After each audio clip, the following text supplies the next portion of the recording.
ఇక గజ్వేల్ నియోజకవర్గం మనోహరాబాద్ మండలం జీడిపల్లిలో మాజీ మంత్రి హరీష్ రావు పర్యటించారు. గ్రామంలో తెలంగాణ తల్లి విగ్రహ ఆవిష్కరణ కార్యక్రమంలో హరీష్ రావు పాల్గొన్నారు.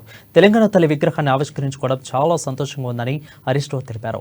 తెలంగాణ వచ్చింది కాబట్టి నేడు ప్రజలు సంతోషంగా ఉన్నారని అన్నారు. ప్రజా తీర్పును అంగీకరిస్తూ బీఆర్ఎస్ పార్టీకి వేసిన ప్రతి ఓటు కోసం కృతజ్ఞతతో పనిచేస్తామని హరీష్ రావు తెలిపారు.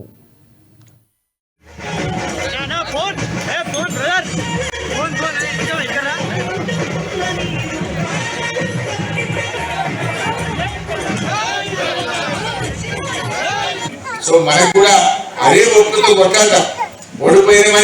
ఓడిపోయినంత మాత్రాన జనం విడిచిపెట్టి పోం.